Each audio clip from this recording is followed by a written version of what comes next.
Nagdamuli po sa loob. Pasok po ba kayo ng anak niya? Opo, tandyan po, nakatarpulin po. Ay, subuko na ko yung pa. Buong araw po, Secretary Bonson, tutulong sa amin. Ay, ay,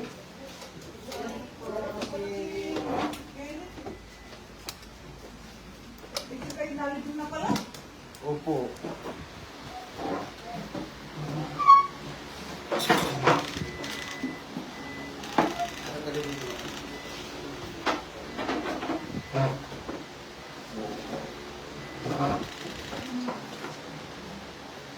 Dito tayo, dito na tayo. Tayo, likaya tayo, dito tayo. Tayo, tayo.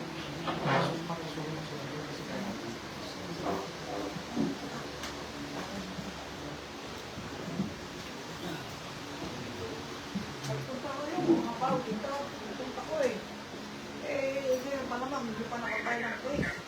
Ay, ngayon po, attorney, yung pagpapayag natin, sinantay na po ako dun sa after po yung meeting natin dito. Wala tayo sa fiskal. Opo, nasa piskal na ako kita. Kasi yung piso mo yung una eh. Opo. Opo. Tapos, kakasuhan na raw po yung 15 na napangalanan. Kasi nanawagan si Secretary John Gutierrez na magsisoto na siya. Opo, Manahan ka kami eh. Opo, Sabi na. I-impress siguro nila. Opo. Ngayon, pinapapalo ako yung medical legal para kailangan yung so, may death certificate pa na tayo. Sabi ni Sir Chief Gasmaho, parang nakuha na nila yung result na Ay pala, meron mo. yun sabi. Mandali na yung Secretary John. Anong school mo ba yan? Ay, nagaanan po ninyo ito. School, ano ba yan? Anong school na yan? Maritime po. Maritime. Maganda po yung Isip school pa yan. pala yan. Kala ko wala nang isip. Natigil na natin yun eh. Kayo ba'y galing abroad pa? Hindi po. Ito lang po. Ako yung senior po. Siya isa lang anak mo. Opo.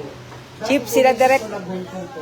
Chief, sila Direk Marlon po, tsaka yung mga pau lawyers natin. Si Direk Marlon po. Dalawa. Anong isa lang saan? Yun, naglalakad po ng Hotel. papilis Ilang taon na si si Kenny? 19 years old. Napakabata. Opo. Malamang natamaan yung internal ano yan, hemorrhage. Sabi po ng unang pinaglagakan ng kanyang bangkay doon sa Bulgaria, talagang natamaan na po yung kanyang kidney sa matindi pong narito po. Talagang payat po siya, tapos nung nakita naman siguro sa TV, lumaki na po ito, parang Magang-maga. sobra na po, sobra sa mata.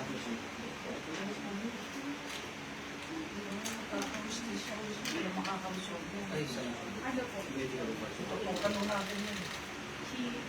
Pinapatigil na natin lahat yan eh. Ito na Ayan pala. na, ayan na. Sabi mo, 2 weeks yan na. Galit ako, bakit 2 weeks? Oh. PNP soap pa lang. Lower extremities. Nagdugo ang pagmuntos. Yung mga loob niya, mga dito.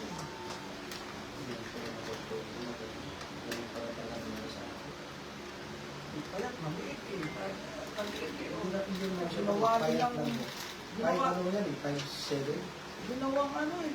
Saka marami yung abrasion, that's gas. Bad extremities. Pati sa labi. Sinuntok sa bunga bibig. Kapalit niya. Natanggal ko yung mga ipin niya. Natanggal Na ang ipin. pinarot ka na lang yung mga ipin na. Papatayin talaga. Hindi bubuhayin.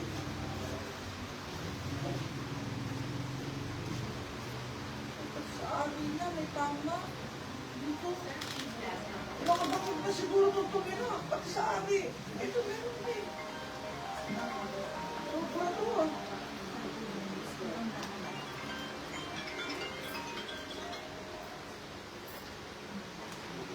Pati sa ulo. Sir Chief, at dito na po sa bahay si Madam Chief Power. Malapit lang naman. Ano dito? Tuloy lang ang tayo doon. Si nanay may iba. Tatay na lang. Saglit lang po, kasi ongoing po yung meeting namin dito. Andito lang po si attorney, Jennifer Dios Reyes po. Mari makipag-online lang po siya sa inyong mamaya siguro po, after po. Pasensya na po, Sir Chief. Papunta na tayo kamo, kuya. Ano po, attorney? Alis na tayo. Ano daw po, aalis na raw po tayo kasama Papunta natin na dyan. si Madam Ako, Chief. diba, sa piskalya? Saan daw po, sir? Request? Sa court na lang daw po. Accord? Punta ko tayo. Sakay na kayo sa sakay. May sasakyan pa kayo? Nagmumotor po ako. Gusto mo magmotor? Opo, magmotor. Sige, pare ko mag-guide. Tara, sa tayo, may naghihintay sila doon. Ito si attorney Jennifer Dios Reyes po, siya po taga doon. Ay, Ang sige inyong po, po namin sige, sila sige, ng sige, pero mauna, susunod kami sa sige, tara. Sige po, Ay, ako lang natin, sir. Papunta na, alis na kami, sir. Hawakan ko lang muna to. Okay, papunta dito. Okay,